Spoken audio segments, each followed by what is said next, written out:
Hello everyone, my name is Chelsea and this is my sensory marketing audit of Crave Cupcakes and Cookies in Calgary. In this short video, I'll walk you through how Crave's sensory environment, the sights, the sounds, the smells, the textures and the taste create its customer experience, and then I'll give 2 recommendations on how they can enhance it.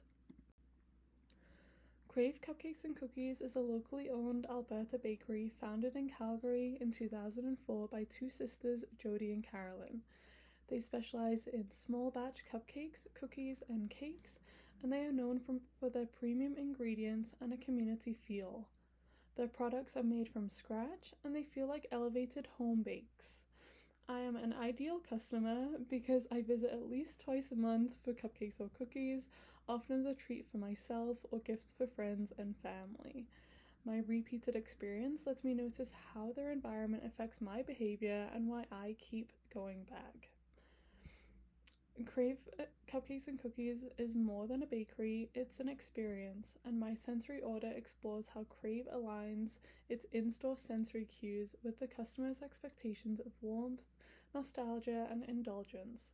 By evaluating the sight, the sound, the smell, taste, and texture, we can understand why the brand resonates and where it can strengthen its customer experience. Before diving in, I just want to give a quick reminder of what a sensory audit is. In marketing, a sensory audit systematically examines how each sense affects a customer's perception and behavior during their journey. My sensory audit is based on the principles in Chapter 2 on perception and Chapter 3 on learning and memory from the textbook, and also an article by Drake on business, the brain, and brand loyalty. I focus on how 5 sensory stimuli, the sight, sound, smell, and texture and taste, shape my perceptions and create learned associations that help to drive my loyalty. The goal of this audit is to see how the environment shapes a customer's experience and identify ways to enhance it. So, starting off with sight, the first thing you notice when you walk in the door is the visual color palette. The store uses soft pastel colors, which includes light blue, clean white, blush, and dark blue on the walls, displays, and packaging. This has a calming effect on their customers. And according to Lebrecq and Milne, colors like soft blue and pastel pink are perceived as competent and friendly, which strengthens Crave's brand personality. The cupcakes are also arranged in neat rows behind the glass, and the staff always bring the cupcakes to the front of the tray so that they always look full and inviting. The handmade signs reinforce the homemade artisanal feel, and the research by Lebrecq and Milne show that color can boost brand recognition up to 80%. These visual cues can signal warmth and nostalgia before I even enter and order. Additionally, Crave's architecture includes scalloped edges on counters, curved display cases, and rounded signage. These curved forms act as a visual cue of softness and approachability, which research shows increases positive effects and aligns with a nostalgic brand image. Focusing on sound, the store plays a gentle acoustic playlist at a moderate volume, and light acoustic or indie tracks with gentle tempos mirror the nostalgic feel of the store and support the multisensory consistency. You can also hear the low noise of the bakery equipment, which signals that it's made fresh in-house, and the staff greet you cheerfully but not too loud and allow you to make your decision without feeling rushed. This calm neighborhood kitchen soundscape lowers the perceived wait time and encourages browsing by the customer. Matilda and Wirtz found that congruent background music increases approach behavior and spending, and the sounds reinforce a relaxed home-like atmosphere that matches the brand, which can lead me to buying more than I need to. And outside the store, you can already smell the sweet scents of butter, vanilla, and sugar drifting out. This aroma is one of Crave's strongest assets, immediately transporting their customers to memories of home baking. And this aligns with the research on scent's ability to trigger autobiographical memories by Drake, which was published in 2023. The smell links directly to the limbic system, so the sweet scents instantly trigger memories of baking with my nan back home. And Hertz's research on scent shows how smells can evoke vivid memories, and for me, it anchors positive emotions, making me more likely to keep returning time after time. And their taste also matches their promise.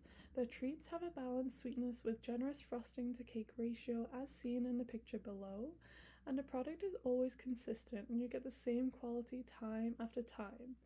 Drake noted that when visuals, scents, and tactile cues align with taste, this can reinforce the learning and memory pathways that help to build trust and loyalty. And the texture shows up in both the environment and the product. The shelves are wooden, the displays are ceramic, and the packaging is a sturdy matte box, which feels quite simple yet premium. And the cupcakes themselves have creamy frosting and a moist cake. And Chen and Jiang demonstrated that tactile cues influence taste and quality perceptions, and that surface roughness can influence perceived durability and trust. Even before tasting, the tactile feel of the box signals craftsmanship.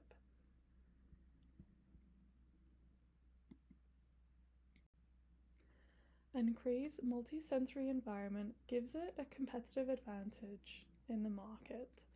Visual and olfactory cues are especially strong memory triggers, which works in Crave's favor.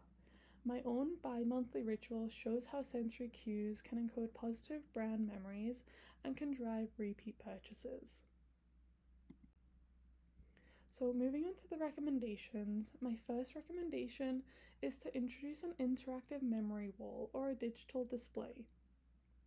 Customers could leave Polaroids, notes, or tag Instagram photos of their special Crave moments, and this would leverage associative learning, which was described in Chapter 3, by pairing Crave with positive life events.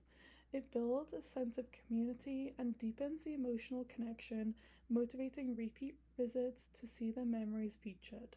The staff could curate a rotating wall of customer memories or feature them on digital screens, blending both physical and digital experiences. This produces user-generated content for social media, which can then help amplify the brand's visibility. My second recommendation is to enhance the lighting. Crave could shift to warm, dimmable lighting zones that mimic the feel of a relaxed Sunday evening and can reinforce the home feeling. And they could also spotlight seasonal products with brighter pools of light just to highlight them and show that they're new to the menu. Research by Lefebvre shows warm light increases feelings of comfort and indulgence and can enhance taste perception. This would reinforce Crave's nostalgic, calm positioning and could encourage customers to dwell longer, making the experience feel like a cozy ritual rather than a quick transaction as it is in some other stores. And in conclusion, Crave already excels at creating a memorable customer experience through sight, sound, smell, texture, and taste. And by extending its community feel beyond the physical store, it could strengthen memory associations, build even greater loyalty, and stand out further in Calgary's bakery market.